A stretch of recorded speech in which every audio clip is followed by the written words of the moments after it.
We love the project. We're glad to see, Keith and his crew come in there. And I can tell you, they've got a lot to prove.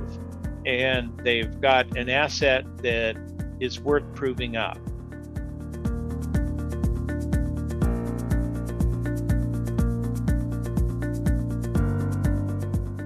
Well, hello and welcome to Assay TV. Today I'm delighted to be joined by Trey, who is the President and CEO of ELY Gold Royalties. Trey, great to see you. It's been a few months since we last spoke. I think we last spoke in July.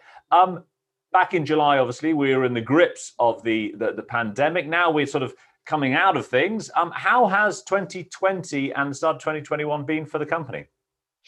Well, again, thanks for having me. A very interesting time between last July when we last spoke and the gold mining equities were at a kind of a peak, if you will, and really been in correction mode since then. So, I think it's worth talking about, and we can get into that at one point of the, where we are today with this correction mode, and gold has pulled back. At that point, I think gold was up, north of $2,000 maybe, and it had quite a pullback down to high 1600s. So and now it's turned around. So I think we've got a lot to talk about as far as the, what's going on in the market there, not just for ELY, but for the gold junior equity stocks in general. Well, I mean, as you said, there was a bit of a pullback, but the market seems to have sort of consolidated now. And I think if we're looking at some of the other royalty companies around, there's been a bit of an uptrend since the beginning of the year. Has that been reflected? Yep. I think you're exactly right. I think that started about March, maybe for some February. Typical of what you would want to see in a turnaround year is that for the last several months we've been mired in a pullback, being ELY Gold and the junior royalty companies. But we're accompanied by the major companies as well. So, it was industry or across the spectrum. And now since February, March, we've seen the major companies, the Franco-Nevadas, the Royal Golds, the Wheaton Precious Metals, and some of the other few majors actually really make a significant turnaround. And meanwhile, ELY Gold and some of our peers at the junior space have kind of done the same. So we like to see this situation where the majors lead a move and the juniors, ultimately get pulled up as that move is more confirmed by continued price action from the majors and the price of gold, which is exactly what we're seeing today. Absolutely. And I see you've had quite an active start to the year, a number of deals there. Could you want to tell us a little bit about some of the sort of highlights in terms of your sort of acquisitions and sales? Well, at ELY Gold Royalties, I mean, we are always very active, because we have this program of royalty generation where we're out acquiring properties, selling or optioning them to third-party operators, where we're seeing these properties get exploration, and of course retaining, not only getting paid revenue for those property sales, but ultimately retaining a royalty on it, that our royalty generation model.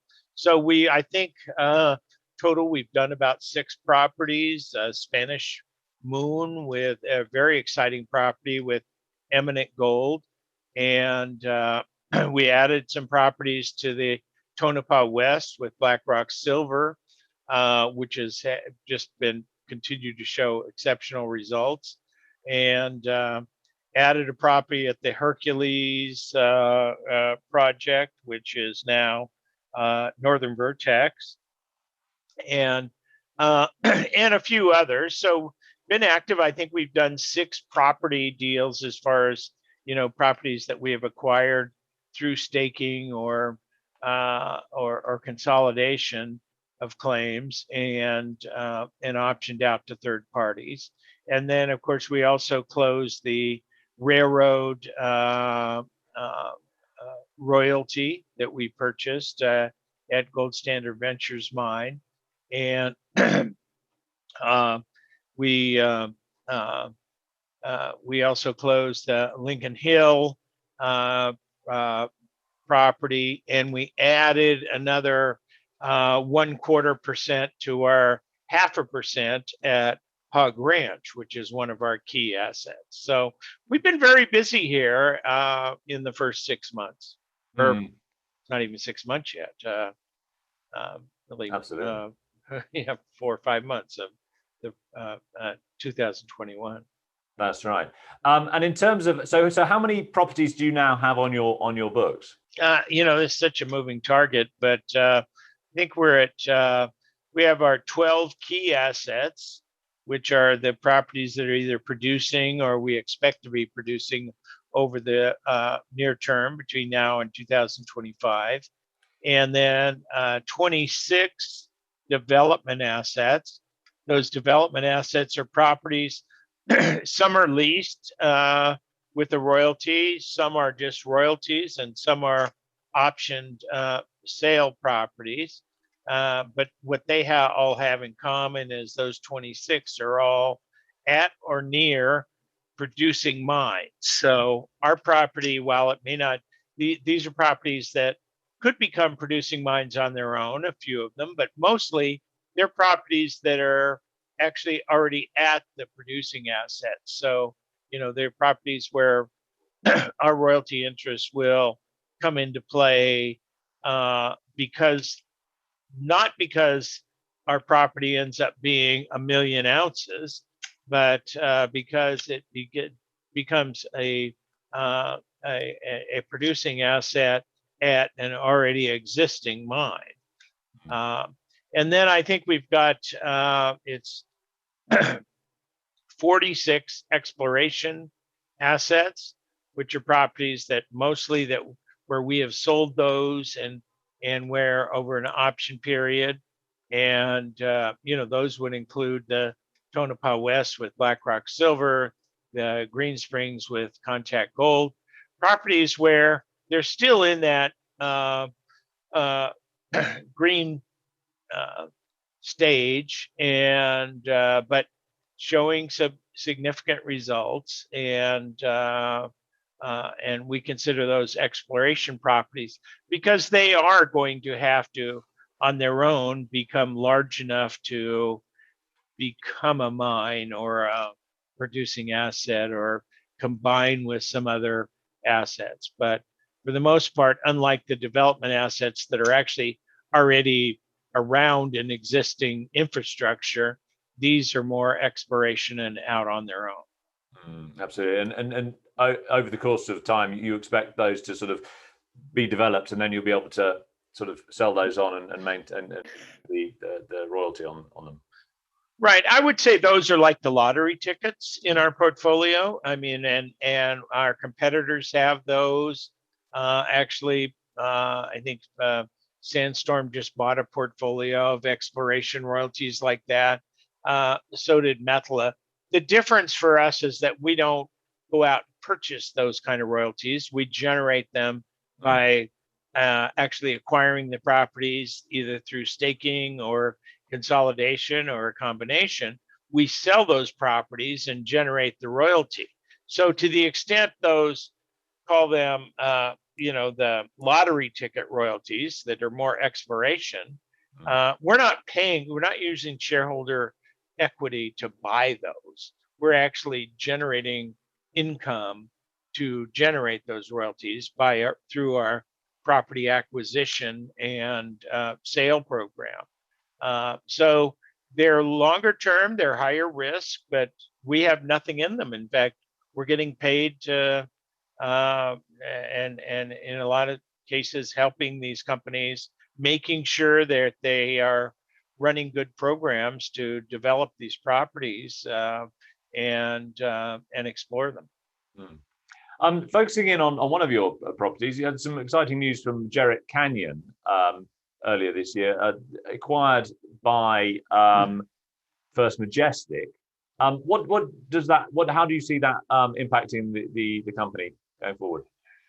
Well, of course, Jarrett Canyon. The sale of Jarrett Canyon was from our largest shareholder, Eric Sprott, and he is the one who sold us the 0.5% royalty on that. We have always loved that property. It is, about 120 square miles of some of the best underexplored ground in Nevada, of lower plate rocks. I mean, the potential for big Carlin style discoveries. But it's been in such weak hands for really, since the early 90s when Anglo had it. And so they sold it to Queen Stake, and I think Queen Stake became Ferris Gold, or I don't know how that all exactly how it transpired, but they were so busy just trying to keep the wheels on the bus at lower gold prices that it saw no follow-up to early exploration on the 120 square miles. And meanwhile, I mean, this is a mine that has produced between 100 and 200,000 ounces of gold a year since the 1980s. Started with about 2 million ounces of gold in reserves. It's produced over 8 million ounces, and today it still has 2 million ounces in reserves. So they've continued at the underground portions of this mine to replace reserves, and yet district-wide, the property's never seen proper exploration. So we think we're very excited about First Majestic. This is a big move for them.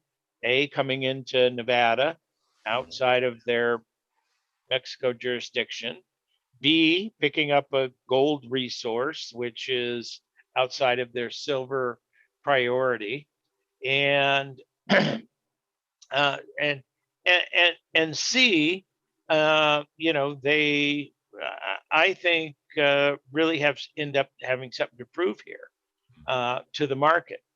And so, we're very excited. We're glad to see somebody, company of the quality of Keith Neumeyer's to come in here.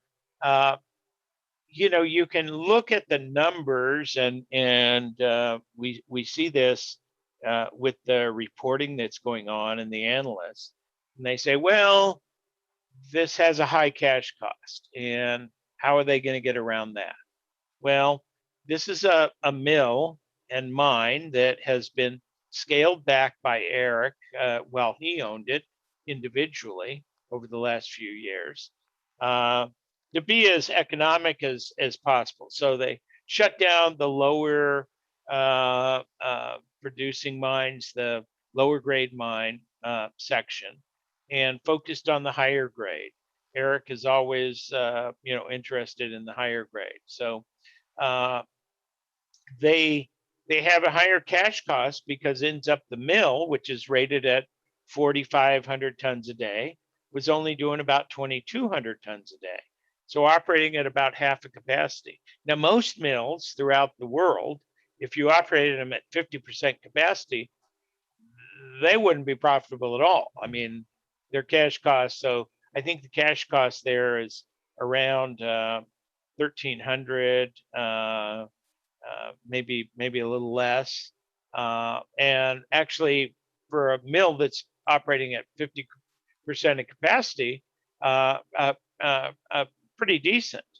And there is a lot of ore there to be developed at Jarrett Canyon, to be developed. And in fact, Eric was working on a new 43-101 that would open up some of the other underground. They'd put in some water systems, some water treatment plants and stuff on surface so that they could pump out some of the underground or under the water table ore, the historic ore, and go back into these underground mines and start mining them and pumping the water out, which historically they've never been able to do. So just, I mean, without getting too much into the weeds here, a lot of potential.